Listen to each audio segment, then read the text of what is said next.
The scout ship, Eternal Dominion, dropped out of faster-than-light travel at the edge of what hegemony charts called uninhabited space. Commander Vreth Ka stood at his observation deck and studied the convoy on his screens. 17 ships, slow, old-looking by galactic standards, moving in a tight cluster through the cold dark between star systems like a group of lost travelers who had no idea how far they had wandered from home. "What are they?" his navigation officer asked. Vreth Ka read the scan report twice. Carbon-based life forms. Oxygen breathers, bipedal, 2 arms, 2 legs, 1 head, skin with no natural armor plating. No energy shielding on the ships, no quantum communication arrays. The weapon signatures were almost sad.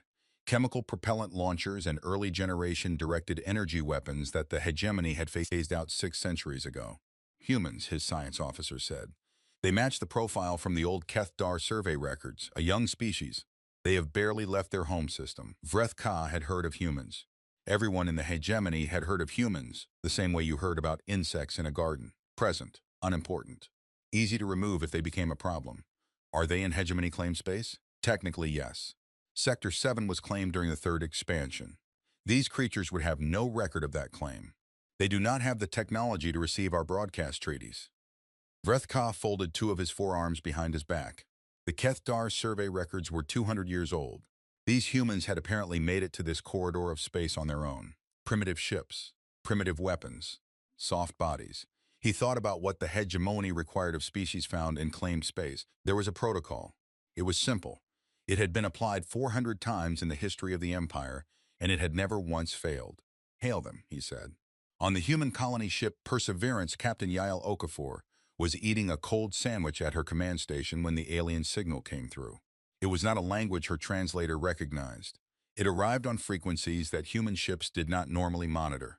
Her communications officer, a young man named Diaz, caught it only by accident while running a routine sweep.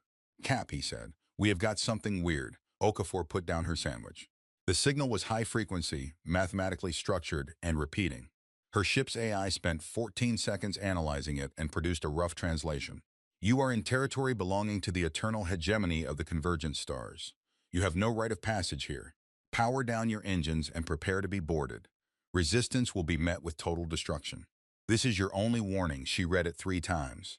She picked up her sandwich again and finished it. "Diaz," she said, "get me Fleet Commander Torres on the New Carthage." Torres appeared on screen 30 seconds later. He was a broad man with gray at his temples and the particular tired look of someone who had been managing 40,000 colonists across 17 ships for the past 8 months. His eyes already had the message in them before she said a word. "I saw it," he said. "We are a long way from backup," she said. "Yes, you think they mean it?" Torres looked off screen for a moment. When he looked back, his face was settled, decided, Yale. In the entire history of first contact situations, how many times has the alien with the bigger guns been bluffing? She thought about it. The silence was its own answer. "Right," she said, "battle stations." What Vreth Ka saw next confused him. The human convoy did not power down, it did not scatter. It did not freeze, which was the most common response when primitive species received the hegemony greeting. A paralysis born of pure shock that usually lasted long enough for boarding parties to deploy without resistance. Instead, the 17 ships rearranged themselves. The largest vessels moved to the outside of the formation. The smaller ships tucked in behind them. The convoy transformed from a loose traveling cluster into a tight defensive shell in under 2 minutes. They were forming up for combat. "They cannot be serious," Vreth Ka said. The Eternal Dominion was a hegemony cruiser-class warship. It was 4.2 kilometers long. Its particle lance batteries could cut a moon in half on a sustained burn. It had survived 3 full-scale fleet engagements in the past century without a single hull breach. The largest human ship was roughly 800 meters. Its weapons, according to the scan, would not have scratched the Dominion's hull plating under any realistic engagement scenario. "They must be hoping to negotiate from a show of force," his science officer said. "A bluff. Hail them again." Torres received the second message on the New Carthage's bridge. His crew was at stations. The convoy had formed up. Everyone was calm in the specific way that trained people go calm when the moment they trained for finally arrives. The AI translation came through faster this time. "You are outmatched. Stand down. We do not wish to destroy you. Surrender your vessels and your people will be treated according to hegemony protocols for uncontacted species." Torres read it aloud. Lieutenant Commander Chen, his tactical officer, made a sound that was not quite a laugh. "Hegemony protocols for uncontacted species," she repeated. That is a very polite phrase for something very ugly. It is, Torres agreed. He thought about the 40,000 people in this convoy, families, children, farmers and engineers and teachers who had saved for years for a spot on a colony ship heading toward a new world and a new life. He thought about what hegemony protocols probably looked like in practice for species who did not comply. He keyed his transmitter. This is Fleet Commander Rafael Torres of the Earth Colonial Authority vessel, New Carthage. You have entered engagement range of 17 armed vessels of the human colonial fleet. We are not surrendering. We are not powering down. If you fire on us, we fire back. That is the only message I have for you. He clicked off the transmitter. Chen, he said. What do we have? She did not hesitate. She had been running the numbers for the past 10 minutes. Point defense grids are hot across all 17 ships. MAC rounds loaded, missile tubes warm. The Leet Gulf and the Austerlitz are on our flanks with full combat loads. She paused. Sir, they have one ship. It is big, but it is one ship. Torres stood up from his command chair. He looked at the alien vessel on his screen. 4 kilometers of metal and weapons built by an empire that had been conquering species for longer than humanity had had writing. One ship sent to scare us into surrendering, he said. Standard intimidation. Works on species that have never had to fight for anything. He walked to the center of the bridge. Let's show them what it looks like when it doesn't work. The Eternal Dominion fired one warning shot, a low-power particle lance discharge. Vreth-Ka aimed it past the human formation deliberately. A line of blue-white ionized gas that burned briefly across the vacuum and then faded. A demonstration of power, a kindness in the hegemony understanding of the word. It had always worked before. All 17 human ships opened fire simultaneously. Vreth-Ka's bridge erupted, alerts, damage reports. The Dominion shuddered, physically shuddered, a vibration he felt through the deck plates, as human projectiles struck the forward hull. Not energy weapons.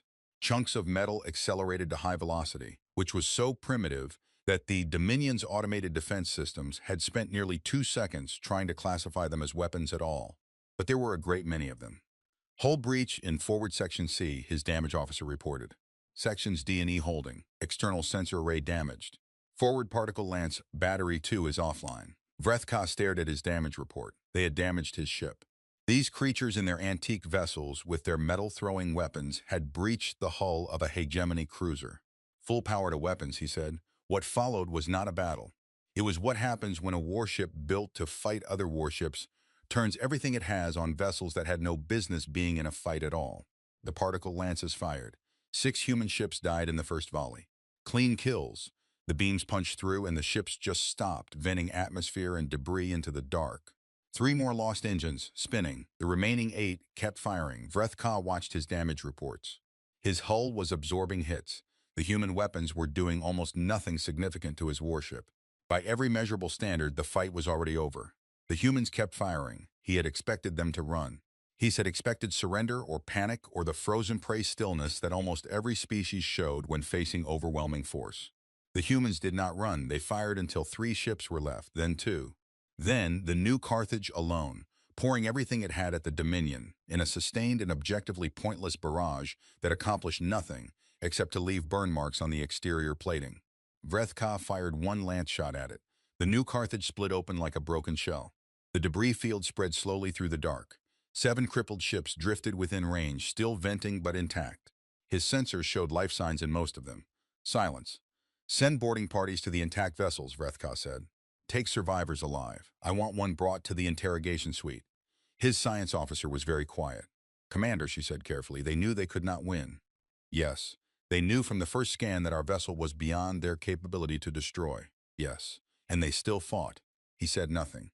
He was looking at the debris field. I want to update my behavioral report on this species, she said. Vreth-Ka kept his eyes on the wreckage of the New Carthage, a ship that had kept firing until the last possible second of its existence. He thought about that. He thought about it for a long time. So do I, he said. The survivor they pulled from the wreckage was a woman. One of the small ship commanders. Her vessel had lost its engines in the second volley but held its hull. She had a long cut above one eye from when her ship's gravity systems had failed during impact. Otherwise, she was uninjured.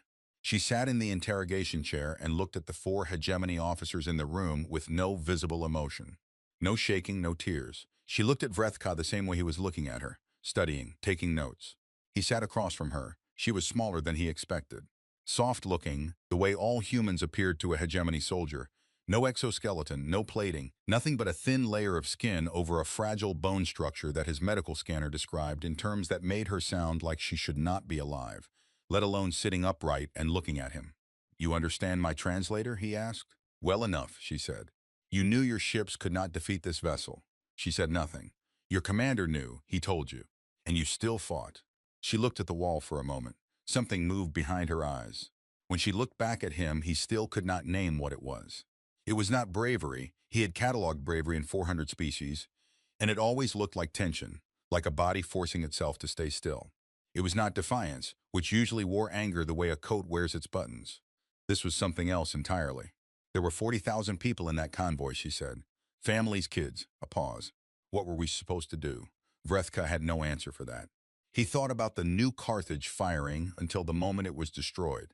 He thought about 17 colony ships, not warships, colony ships, forming a defensive battle line in 2 minutes flat. "Where did you come from?" he asked. "Earth. How many ships does Earth have?" She looked at him for a long moment. "You should be asking how many ships Earth has right now," she said.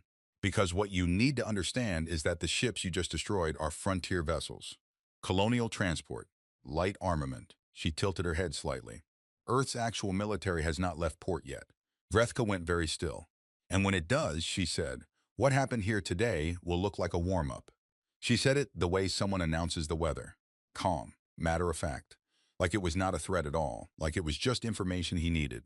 He filed his report to Hegemony Command that same hour. He listed the engagement. He listed the damage to the Dominion. He listed the number of human ships destroyed and the number of survivors taken. At the very end, he added one line. His superiors would later say they wish they had taken it more seriously. "These creatures do not behave like prey. Command should be advised before further actions taken." Hegemony Command received the report 6 days later. They read it. They called the prisoners' words a bluff. They sent a war fleet, 200 ships strong, and they told the admiral in charge that it would be a clean, fast operation. Quick subjugation, standard protocol. The admiral's name was Kethmora. He was confident. He had suppressed 9 species in his career. He had never lost a single major engagement. He had never met a human before. He was about to. Admiral Kethmora's fleet came out of faster-than-light travel in a single coordinated burst, 200 warships dropping into real space simultaneously, which was the hegemony's preferred opening statement. The visual alone was designed to end fights before they started. 200 ships, each one larger than anything humanity had put in space at that point, materializing out of nowhere in a tight formation that blocked out a section of stars. It had ended 14 wars without a shot being fired. Kethmora stood on the bridge of his flagship, the Undying Authority, and looked at the space ahead of him. It was empty. He checked his scanners. Nothing. No human vessels, no colony ships, no military presence at all. Just a region of empty space somewhere between the debris field from Commander Vrethka's engagement and the inner boundary of what the humans apparently called the Sol system. "Where are they?" his tactical officer asked. Kethmora was wondering the same thing. He had expected a response. Every species responded to 200 warships the same way, with fear and with desperate communication. Signals. Please, offers to negotiate. The usual noise of a civilization suddenly understanding how small it was. "Run a deep scan," he said. The scan ran. The scan found nothing. Kethmora waited. His fleet drifted in formation through the dark. His officers ran checks and rechecks. 2 hours passed, 3. Then his long-range sensor operator said very quietly, "Admiral, something just came out of the asteroid belt. Not one thing. Many things." Rear Admiral Diana Voss had been waiting in the dark for 11 days. Her fleet was not the largest the Earth Defense Force had ever assembled. It was not even close to the largest. It was the fleet that had been close enough to respond when Hegemony Command sent its 200 ships toward human space, which meant it was assembled fast, from whatever was available, from the scattered garrisons and patrol groups and deep space stations that could be reached in time. 63 ships against 200. She sat in her command chair on the Unsk Thermopylae and watched the Hegemony fleet on her screens. She had given her ships 11 days inside the asteroid belt to finish power-down protocols, to cool their drives, to go as dark as anything could go in space. 11 days of drifting among the rocks with engines cold and every non-essential system shut off, waiting. The Hegemony fleet had not found them. Their scanners, apparently, were very good at finding things that were moving and producing energy. They were not built to find 63 ships playing dead inside an asteroid field. Voss allowed herself a small moment to be glad that humanity had spent so much of its history trying to kill other humans. The art of ambush was not new. The specific application was, "Targets locked?" she asked. "Targets locked across all 63 ships," Commander Park said. "Then let's go." The asteroid field lit up. Kethmora's fleet had been in combat for 4 minutes and was already on the wrong side of a disaster. The human ships had not appeared in front of his fleet. They had not appeared to the sides. They had appeared from behind, from inside an asteroid field that his long-range scanners had read as empty, and they had fired before his fleet completed its turn to face them. The first volley hit the rear third of his formation while his ships were still rotating. He lost 19 warships in the first 30 seconds. 19. The human weapons were not the primitive kinetic launchers from Commander Vreth Ka's engagement report. These were his tactical officer was struggling to classify them in real time. Accelerated mass drivers operating at a scale that the hegemony had no recorded equivalent for. They were shooting objects the size of ground vehicles at velocities that put the projectiles well past what his hull plating was rated to absorb. And there were missiles, hundreds of them. Smart missiles that did something his tactical computers initially flagged as an error before they confirmed it was intentional. The missiles were targeting specific systems on his ships. Drive cores, weapon arrays, command bridges. The missiles were not simply trying to destroy. They were trying to disable in precise ways, which meant the humans had read his fleet's technical specifications and reverse-engineered targeting solutions in less than 2 weeks. From a standing start, return fire, Kethmora said. All batteries, full spread. The Undying Authority's weapons opened up. 200 ships' worth of particle lances and plasma batteries and mass drivers filled the space between the fleets with fire. The human ships moved. They moved in ways that made Kethmora's tactical computer flag a configuration error twice before it accepted that what it was seeing was real. Human ships did not fly in straight lines or predictable arcs. They rotated on 3 axes simultaneously. They used their own damaged ships as cover. They fired while moving laterally at speeds his targeting systems were designed to account for but kept missing anyway because the humans were changing speed as well as direction in the same moment. His fleet was bigger. His fleet hit more often. His fleet was doing damage. But 63 human ships were eating 200 hegemony warships alive because the humans were fighting like they had invented the concept of fighting and had been practicing it every single day since. "How are they doing this?" his science officer demanded. No one answered her. "Admiral," his tactical officer said, and the quality of his voice was something Kethmora had never heard from him before. "We have lost 41 ships. 4 minutes and 11 seconds into the engagement." Voss watched her screens with the focused attention of someone doing a job they had been preparing to do for a long time. The hegemony fleet was massive. She was not pretending otherwise. Her ships were taking damage, real damage, serious damage. The Sosmis had lost its forward hull section. The Midway was venting plasma from a drive hit and had dropped out of formation. 3 of her destroyers were gone.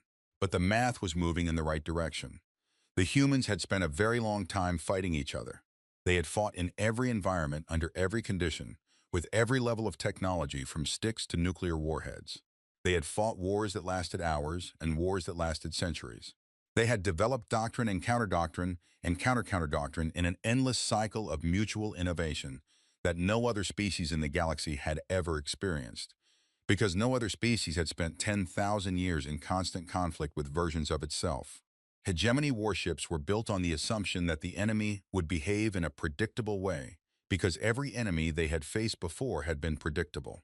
Different biology, different technology, but the same basic decision-making process when faced with superior firepower, the instinct to form up, to absorb damage from the front, to protect the center.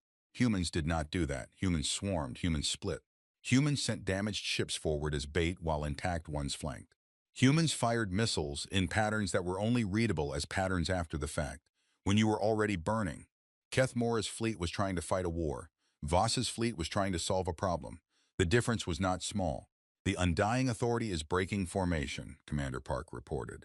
"The hegemony flagship is pulling back. Don't let it go," Voss said. "Ma'am, it has the speed advantage on. Don't let it go. I want that ship." The Thermopylae swung hard to port and the pursuit began. Kethmora knew the engagement was lost. He had known it for 6 minutes already, but had been unwilling to say it, which was a form of cowardice he would examine with great shame later, assuming there was a later. He had lost 70 ships. He had killed 9 human vessels. 9. The numbers did not balance in any way that allowed for a good outcome. He ordered retreat. Most of his remaining fleet made it to FTL. Most, the Undying Authority, did not. The human flagship, The Thermopylae, he would learn later, named after a battle where 300 soldiers held a pass against 1 million invaders, ran down his flagship at the edge of the engagement zone. 2 human destroyers cut off his FTL approach vector. A third put a salvo of mass driver rounds through his starboard engine section. The Undying Authority went dead in space. When the human boarding parties came through his hull, Keth Mora was on the bridge, standing at his station, because there was nothing else to do. He had considered many things in the past few minutes. He had considered fighting. He had considered activating the ship's self-destruct, which was standard hegemony protocol for flagship capture to prevent intelligence loss. He had not activated it. He was not sure why. Something had stopped him. Something about the way this entire engagement had felt. Not like a battle, but like a lesson. And the lesson was not finished yet. The humans who came through his bridge door were not wearing what he expected. No power armor. No heavy weapons platforms. Just soldiers in practical combat suits, carrying weapons efficiently, moving with the specific economy of motion that marked people who had done something so many times it had become automatic. One of them stopped in front of him. She was a woman, short hair, a thin scar on her jaw. Her weapon was pointed at the floor, not at him. "Admiral," she said through a translator. "I am Rear Admiral Diana Voss, Earth Defense Force. Your fleet has retreated. Your flagship is in our custody." She paused. "I am offering you a chance to speak with your government before we do anything else. I would like to avoid killing any more people on either side." Keth Mora looked at her for a long time. "You won this engagement," he said finally. "But the hegemony will send more ships, many more." "Yes," Voss said. "They will. You cannot win against the full strength of the hegemony fleet." "I don't need to win," she said. "I just need to make it cost enough that winning stops being worth it." She tilted her head. "Right now I need you to understand something important." She stepped slightly closer. "What you faced today was a frontier response. 63 ships pulled from patrol duty and garrison assignments. These are not our purpose-built warships. These are not our first-line fleet. These are not the ships that Earth keeps ready for a real war." Keth Mora said nothing. "The ships you just fought," she said. "These are the ships we have lying around." The silence on the bridge was absolute. Outside the viewports, the debris field from 112 hegemony warships drifted in a slow expanding cloud through the dark. 63 human patrol ships had done that, in 11 minutes. The thought lodged itself in Keth Mora's mind like a splinter and would not come out. He transmitted his report to Hegemony Command the following day, from a cabin on the Thermopylae as a prisoner of war who had been given access to a communication array because the humans apparently saw no reason not to let him talk to his government. He listed everything: the ambush, the human tactics, the weapons, the losses. At the end, he wrote 3 words that had never appeared in a hegemony military report before. "We were outclassed." Hegemony Command received the report and called an emergency session of the Supreme Council. 7 species that made up the hegemony's ruling body gathered in the Great Chamber on the capital world and talked for 2 days straight. They did not send another fleet. Instead, they sent a message to every member species of the Galactic Council, requesting an emergency assembly. The message described the engagements with humanity. It described the losses. It asked a question that the hegemony had never had to ask before in 4 centuries of expansion. A question so alien to the hegemony way of thinking that several of the translators flagged it as a possible encoding error. What do we do? Within 48 hours, representatives from 61 galactic civilizations were traveling to the council chamber. And someone somewhere had also sent a message to Earth. Earth had sent one person back, just one. The Galactic Council chamber on Vel'Korath was large enough to park a small moon inside, and had been designed with that specific sense of scale in mind. Its architects, 600 years ago, had wanted every species that entered to feel small, to feel that the galaxy was enormous and old, and that the Council was the thing that held it together. It usually worked. The 61 delegations that gathered for the emergency assembly filled less than a third of the available space, and still the chamber felt crowded, humming with the specific anxious energy of a room full of intelligent beings who were all afraid of the same thing. At the center podium, Hegemony High Speaker Velthara opened the session. "This council has been called," she said, "because the eternal hegemony has encountered a species that requires collective response. We have submitted the full record of both military engagements for council review. The documentation speaks for itself." It did. The chamber spent 4 hours watching footage. The Vethkari delegation watched in silence. The Vethkari were an old species. Peaceful by nature, traitors by preference, they had not fought a war in 800 years and were quietly proud of that fact. They were also among the most analytically intelligent species in the Council, and their lead delegate, a tall four-armed being named Ostheron, had been watching the footage from Commander Vrethka's scout engagement with the specific focused attention of someone trying to understand something that did not quite fit into any available category.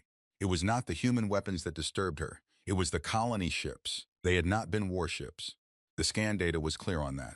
17 transport vessels carrying civilian colonists, equipped with minimal defensive armament, facing a hegemony cruiser. The mathematical outcome was not a battle, it was a foregone conclusion, and they had still formed up. Still fired. Kept firing until the last ship was destroyed. Ostheron had seen hegemony engagement records before. She had seen many species face the hegemony's initial contact protocol. Some fought, most surrendered or fled. Those that fought were usually military vessels operating on orders, acting out of duty rather than choice. The new Carthage had been a civilian fleet commander. The decision to fight had been made by one man on a colony ship in the middle of nowhere with 40,000 non-combatants in his care. She watched Torres's final transmission again. If you fire on us, we fire back. 6 words, flat delivery, no shaking. No elevation in stress indicators that her reader could detect, like it was the only possible answer. Like anything else would have been strange. Across the chamber, the Rissmoran delegation had spent the past hour in heated internal debate that their closed-channel translator was doing its best to keep private. The Rissmorans were not peaceful, they were not traitors. They were a warrior culture, proud of their military history. And they had watched the second engagement, Voss's 63 ships against the 200 hegemony vessels, with a very different expression than most of the chamber. They used the asteroid field for cover for 11 days, their lead delegate, Fleet Lord Harren, said for the 3rd time. He kept coming back to it, 11 days with power down. Their crews functioned at combat effectiveness after 11 days of near-total shutdown. The ambush formation was textbook, his tactical advisor said. No, Harren said. Textbook implies a text. They invented that formation in 2 weeks. Against an enemy they had never encountered before. He watched the footage of the Thermopylae running down the Undying Authority. They did not pursue the retreating fleet, no. They chose one target, the flagship. They ran it down specifically. He leaned forward. They wanted the Admiral alive. They wanted him to report back. His tactical advisor was quiet for a moment. They were teaching the hegemony a lesson. They were sending a message, Harren said. Everything about that engagement was a message. He watched the footage loop back to the beginning. 63 ships coming out of an asteroid field. The first coordinated volley. 19 hegemony ships dead in 30 seconds. And the message was, we held back. He said that last part very quietly. The rest of his delegation heard it anyway. The floor opened for debate after the footage review. 47 species attempted to speak within the first 10 minutes. The council moderator, a patient Delthrin, who had been doing this job for 60 years and had the specific energy of someone who has survived many rooms full of panicking people, managed the queue with practiced efficiency. The debate had 3 broad positions. The first position was that the council should back the hegemony in a combined military response. Humans were clearly dangerous. Combined Galactic Council military strength represented forces from 61 civilizations. Even humanity's apparent capabilities would buckle under a truly unified response. This position had 14 supporters. It lost supporters steadily as the debate went on. The second position was immediate peaceful outreach. Humanity was young, frightened, and had responded to aggression with aggression, which was understandable. The hegemony had initiated the conflict by firing on a civilian convoy.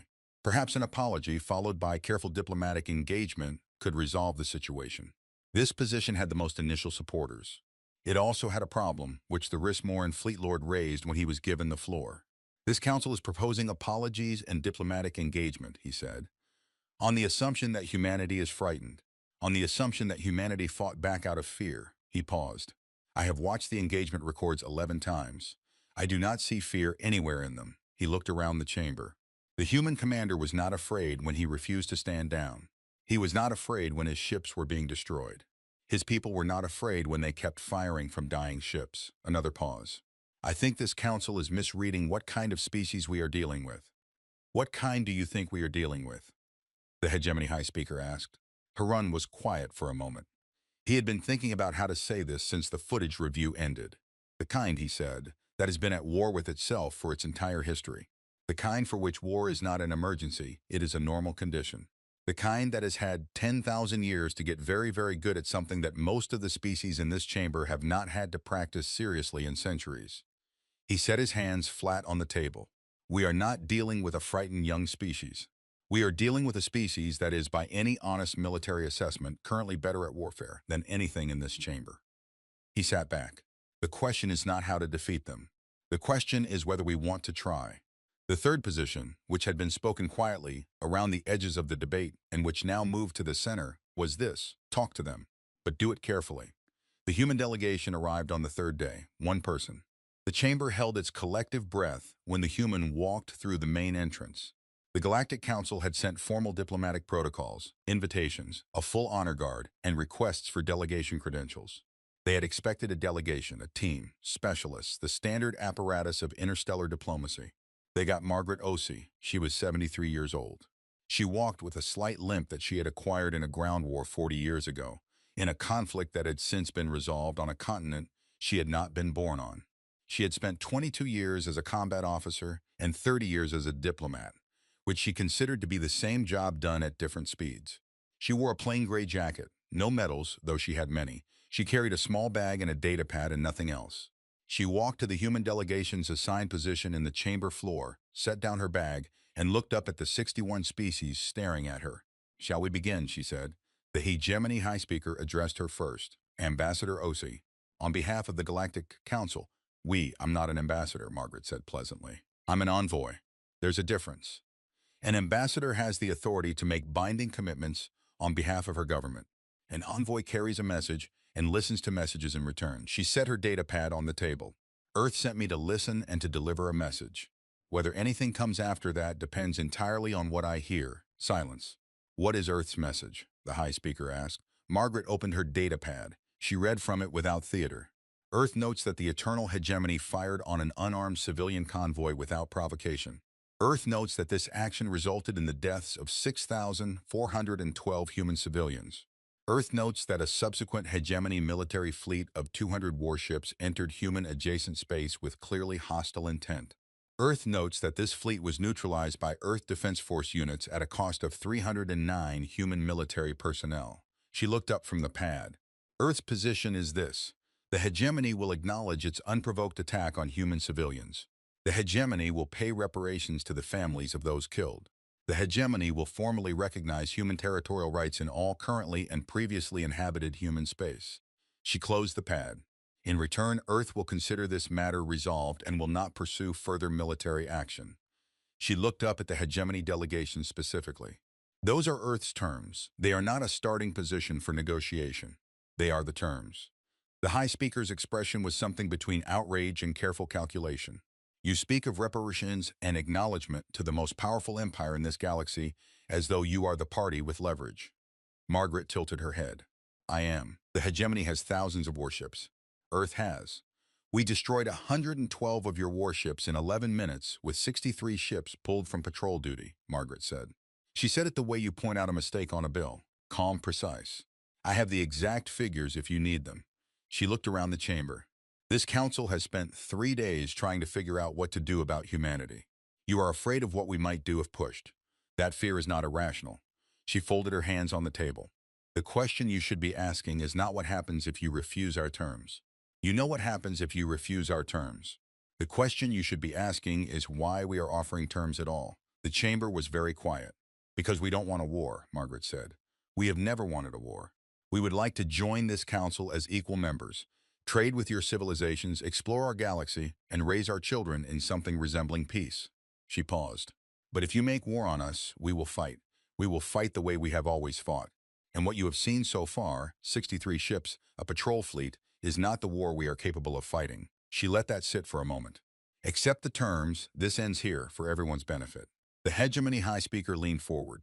"And if we refuse?" Margaret picked up her bag. "Then I go home," she said. "And Earth stops asking." She left the chamber that evening. The council debated for 2 more days. On the morning of the third day, the hegemony council voted. They rejected the terms. The vote was close, closer than the high speaker would ever publicly admit. 14 members voted to accept. The rest voted against, driven by pride and by the deep institutional certainty of an empire that had never lost a war, that had absorbed 400 species into its structure, that could not physiologically process the idea of paying reparations to a species they had never heard of 18 months ago. The decision went out to all member fleets, full mobilization. 10,000 warships designated for the Sol System operation, the largest military action in hegemony history. No more patrol fleets. No more frontier engagements. No more lessons. This time they were going to end it. Margaret Osey received the news on her transport ship, en route back to Earth. She sat with it for a long time. Then she sent a single coded message ahead to Earth Defense Command. 4 words. They said no. Prepare. She watched the stars move outside her viewport and felt something that was not quite sadness and not quite relief. Something in between. The feeling of a door that had been open for a while finally closing. Earth had known this was possible. Earth had prepared for this. The hegemony did not know what Earth had prepared. Nobody in the galaxy did. That was, Margaret reflected, going to be a very unpleasant surprise. 10,000 ships. Supreme Fleet Commander Drath Vel had never commanded anything close to that number. No one in hegemony history had. The largest fleet operation in recorded galactic history before this moment had been the 7th Expansion Campaign, which had deployed 4,000 vessels and brought 11 species into the hegemony in under a decade. This was more than twice that. Drath Vel stood at the command center of the Eternal Throne, the hegemony's most powerful warship, and looked at his fleet spread across his screens in a formation so large it took 4 separate display panels to show at once. 10,000 warships organized into 40 battle groups, each group capable of independently reducing a planetary surface to rubble.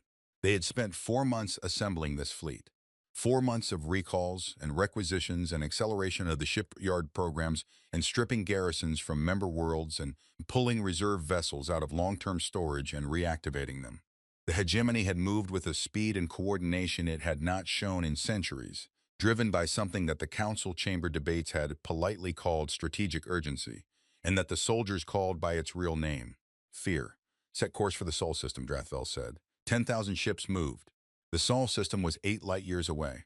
They arrived in stages over 6 hours, because even the hegemony's best FTL coordination could not keep 10,000 ships synchronized over that distance. Battle groups dropped into real space in sequence, each one checking in, each one reporting position and status before the next came through. By the time the final battle group arrived, Drath Vel's advance units had been in the Sol System for 2 hours. They had not found what they expected. What they expected was a civilization in the early stages of spaceflight, clustered around a single star, with the kind of orbital infrastructure that a species typically builds in its first century of serious space development. A few stations, some mining platforms, a small number of warships clustered defensively around the home world. What they found was a solar system that had been turned into a weapon. Earth had seen this coming. Not the specific date or the specific number of ships, but the shape of it. A large force, a terminal engagement, an attempt to end the conflict with overwhelming mass. Earth's strategic analysts had been running models since Commander Vreth Ka's first engagement report had been recovered from a destroyed human ship and passed along by an intelligence contact in the Galactic Council. The models had converged on the same basic answer within weeks. The hegemony would send everything. So Earth had done the same. The Earth Defense Force had been quietly existing for 240 years.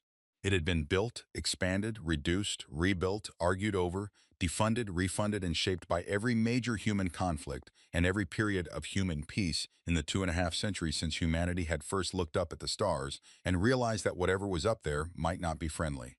It was the product of a species that had been at war, in some form, for its entire recorded history, and which had decided, when it finally had the technology to think about galactic-scale threats, to take that history seriously.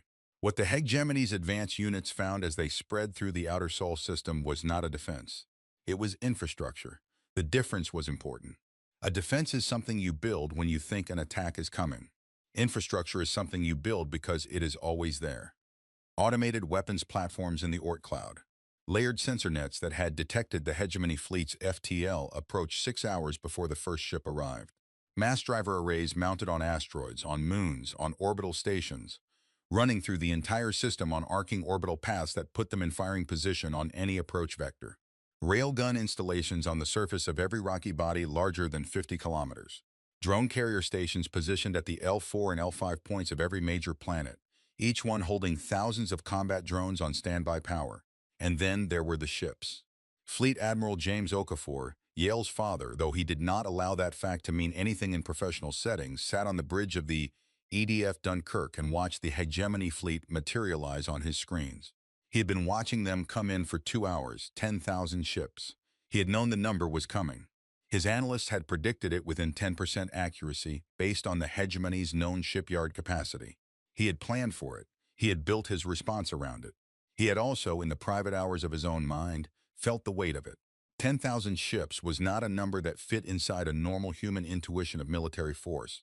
It was the kind of number that lived in history books. It was the kind of number that meant something on an existential level.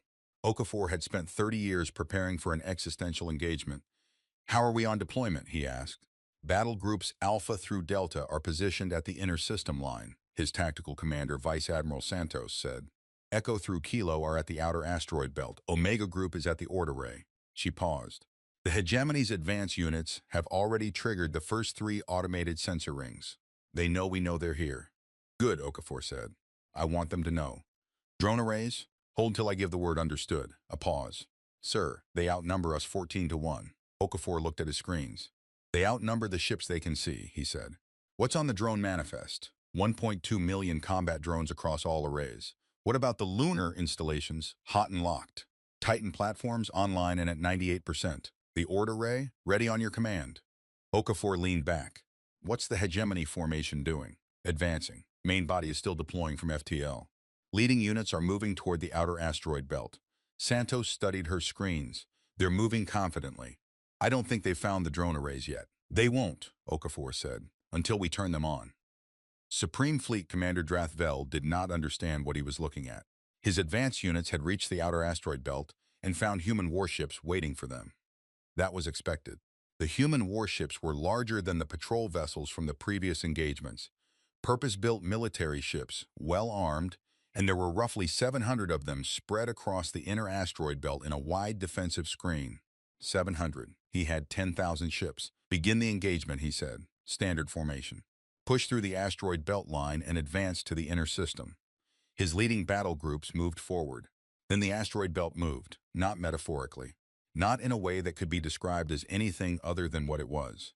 3,000 asteroids, ranging in size from boulders to small mountains, fired simultaneously. A coordinated volley of kinetic masses that had been positioned on precise orbital paths years ago, aimed at approach vectors that humanity had calculated a hegemony fleet would use, launched by remote signal from Earth Defense Command. Drathvel watched his tactical display turn into a red cascade. Point defense.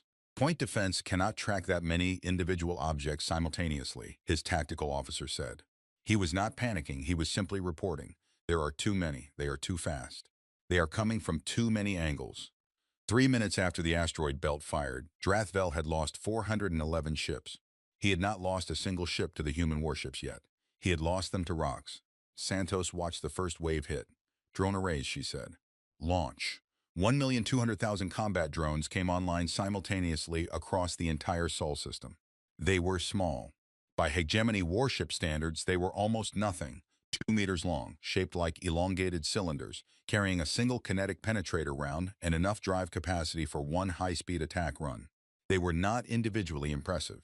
1,200,000 of them, launched in a synchronized swarm across a battle space spanning the entire inner solar system, were something else.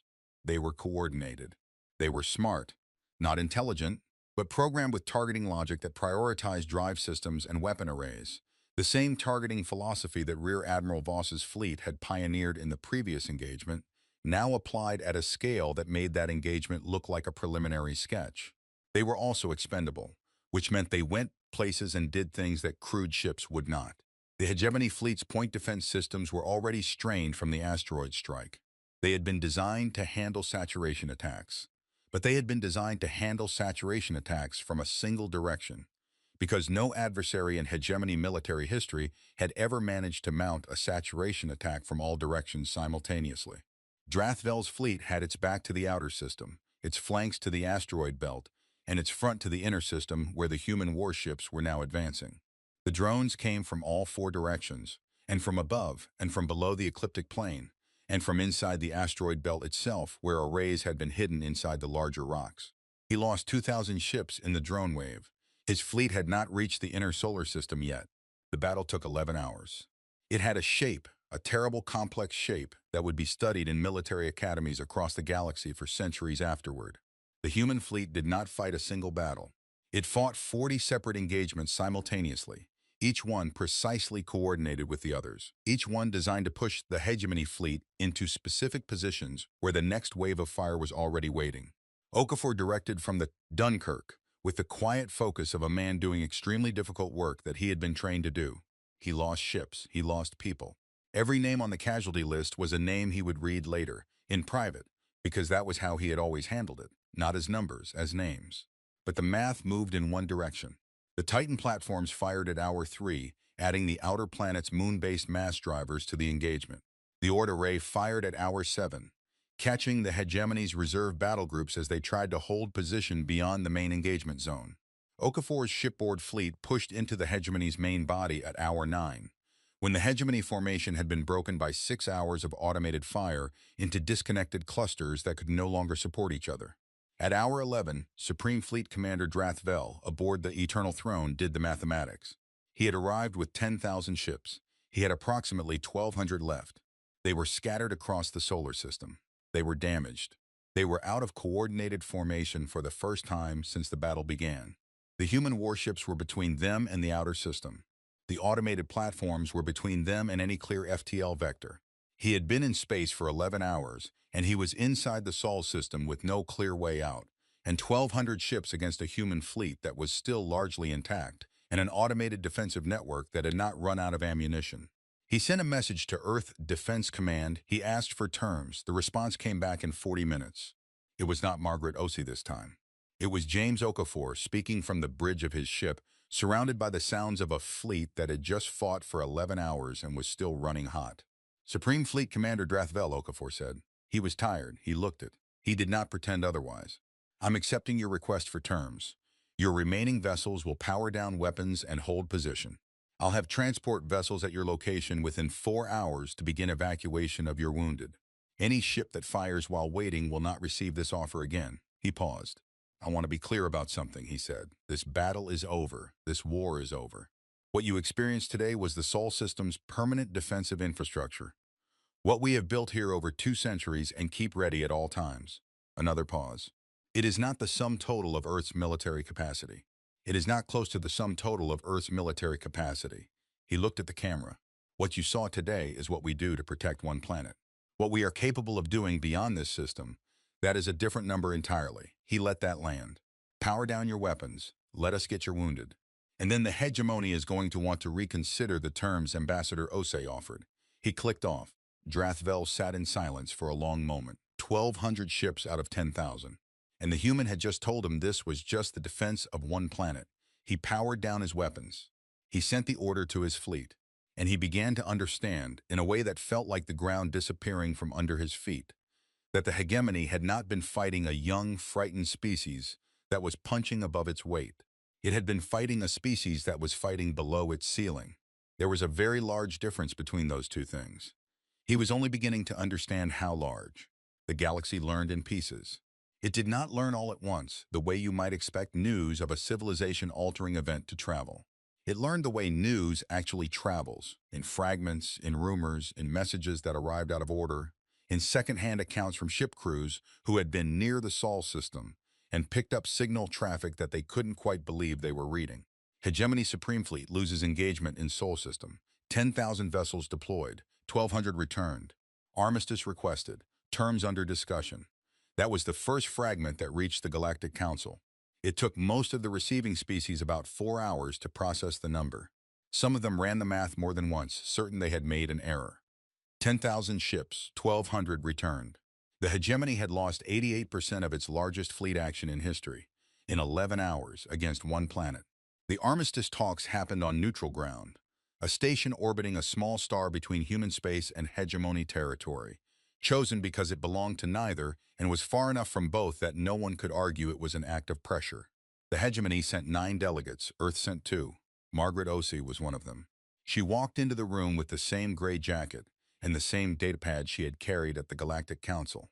She sat down across from the hegemony delegation and looked at the faces of people who had been running an empire for 4 centuries and who were, for the first time in that history, sitting on the side of the table that asked for terms instead of delivering them.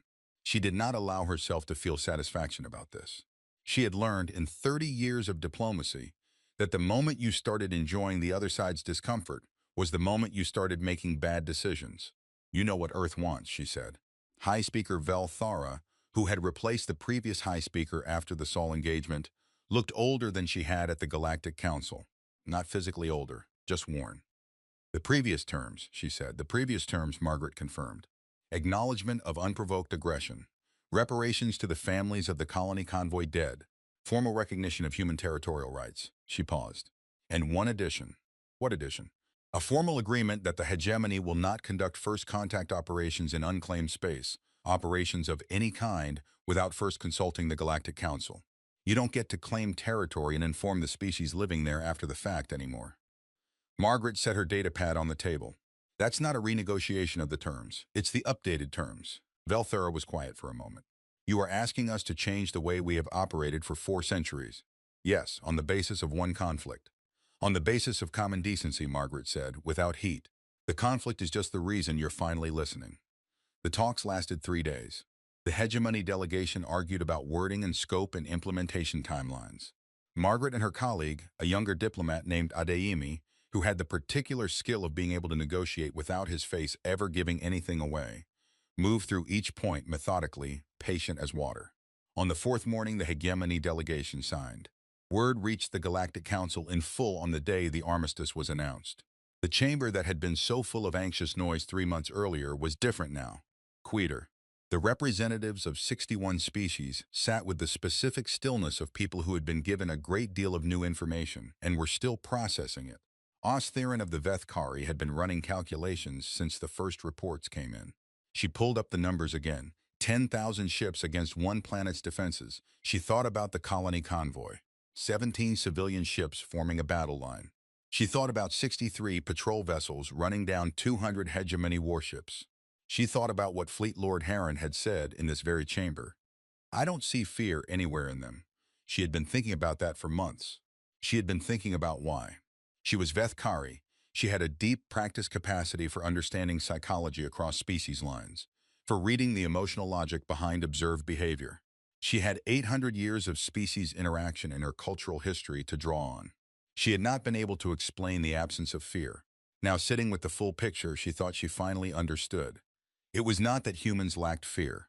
Every species with a functional survival response felt fear. It was that humans had spent so much time in environments where fear was not the useful response that they had learned, deeply, culturally, generationally, to do something else with it. They converted it. Fear went in, action came out, not a suppression, not a performance of bravery. A literal metabolic conversion, trained into them by 10,000 years of being one of the most conflict-laden species in the galaxy's history. The colony convoy commander had been afraid. Okafor had been afraid in the Sol battle. Voss had been afraid facing 200 ships with 63. They had all been afraid, and they had all done the same thing with it. They had aimed it. Fleet Lord Heron of the Rismoran delegation requested a private meeting with the human diplomatic team the day after the armistice announcement. He met with Adeyemi in a small conference room. He came alone. He sat down and looked at the young human diplomat across the table and was quiet for a moment before he said what he had come to say. I want to understand the number, he said. Adeyemi waited. 10,000 ships came to Sol. 1,200 survived. This is being described in the hegemony's official communications as an unexpected defeat caused by fortified planetary defenses. Harun set his hands on the table. I am a military man. I spent 40 years in the Rismoran fleet before I became a diplomat. I understand fortified planetary defenses. He looked at Adeyemi steadily. What I do not understand is how one planet's defenses destroyed 88% of the largest fleet in hegemony history. Planets do not do that. Planets absorb bombardment. Planets do not go on the offensive into the middle of an incoming fleet and tear it apart. Adeyemi said nothing. The automated platforms, the drone arrays, the asteroid systems, those are not built in 3 months. Those are not built in 3 years. Heron leaned forward slightly. How long have you been building? A pause. How long do you think? Adeyemi asked. Harun did the math, population growth curves, infrastructure capacity estimates. The sheer scale of what had been revealed in the Sol engagement, the number of installations, the volume of automated systems, the complexity of their coordination. 2 centuries, he said, at minimum. 240 years, Adeyemi said. Harun sat back. You have been preparing for a galactic-level conflict for 240 years. We have been preparing for the possibility of one, Adeyemi said. There is a difference. What triggered it? 240 years ago, what made Earth start building? Adeyemi was quiet for a moment. We figured out we were not alone, he said. We picked up electromagnetic signals from civilizations in other systems. We did not know what those civilizations were like. We did not know if they were peaceful or hostile. We knew only that they were there and that the galaxy was very large and that we were very small. A pause. Earth had a long history of what happens when a more technologically advanced civilization encounters a less advanced one. We did not want to be on the wrong side of that equation. So you built, Harun said. We built, Adeyemi said. For 240 years, while also maintaining normal civilian development. Trade, science, art, medicine. A slight pause. We are very good at doing multiple things at once. Harun was quiet for a long time. The Sol system defenses, he said finally. The platforms, the arrays. That is Earth's defensive infrastructure. What about your offensive infrastructure? Adeyemi did not answer. His not answer was an answer. Harun sat with it. He thought about the colony convoy, the first engagement, the very first thing the hegemony had encountered. 17 civilian ships. And those civilian ships had been armed. Minimally, yes, but armed. The colonists on those ships had been traveling to establish a new world, and they had brought weapons. Because bringing weapons was apparently something humans did, as a matter of course, the way other species packed provisions. He thought about the 63 patrol vessels that had destroyed 112 hegemony warships. Patrol vessels, ships whose primary purpose was to make sure nobody was causing problems in human-adjacent space. He thought about Sol, a fortress of a solar system that had been under construction for 2.5 centuries. He thought about the word offensive. I think, Harun said slowly, that I would like to recommend to the Rismoran government that we pursue a very warm and genuine friendship with humanity. Adeyemi smiled for the first time in the conversation. That would be appreciated. The hegemony changed after the armistice, not overnight. Empires do not change overnight. But the council that had voted 14-47 against accepting Earth's terms 3 months earlier voted differently now. The same council that had authorized 10,000 ships now authorized a cultural exchange program. The species that had built their identity on expansion and subjugation began, slowly and with many internal arguments, the long process of examining what that identity had cost them. Not because they had become better people overnight, because they had encountered something that made the old way too expensive to continue. Humanity joined the Galactic Council formally, 6 months after the armistice.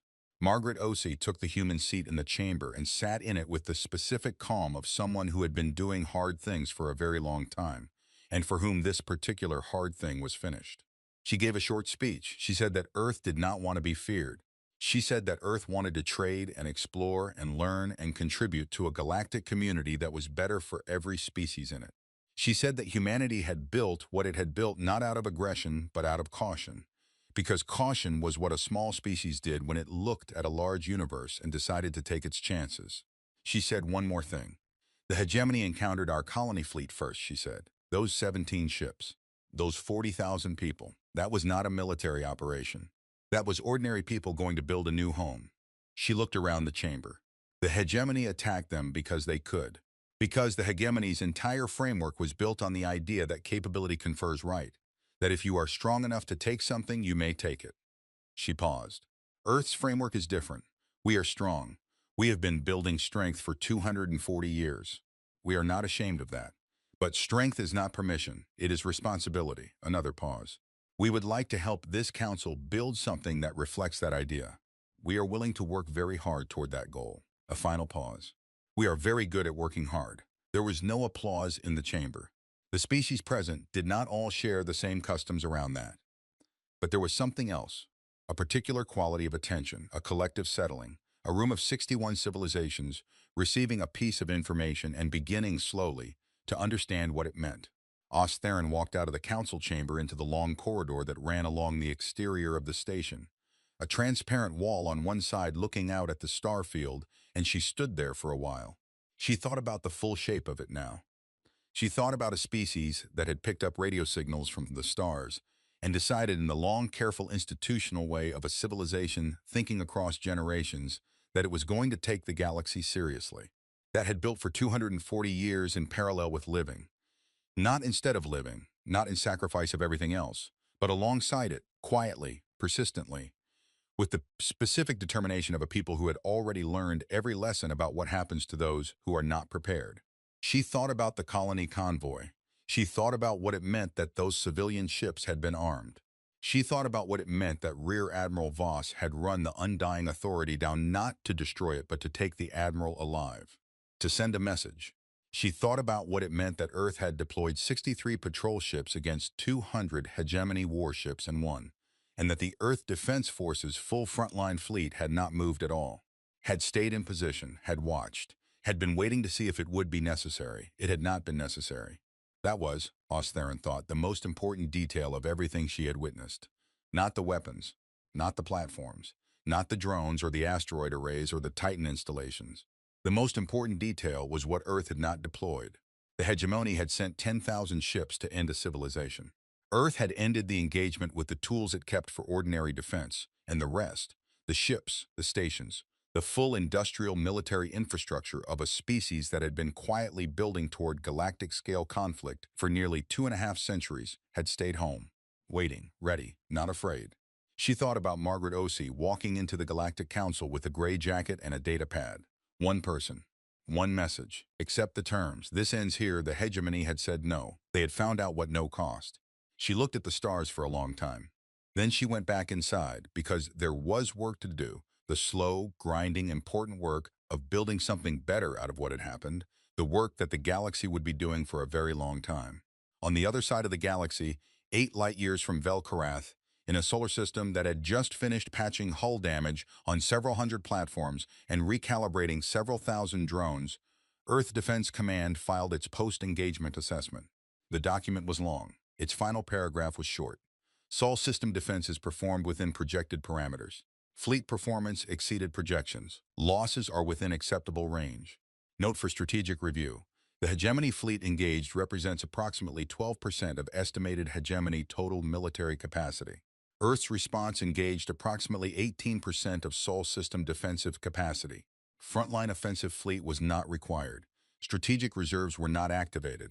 Earth's full wartime production capacity was not initiated. A brief pause, in the way that official documents pause. Recommend maintaining current readiness posture. The galaxy has learned that humanity will defend itself. The galaxy has not yet learned the full extent of what that means. It does not need to for now.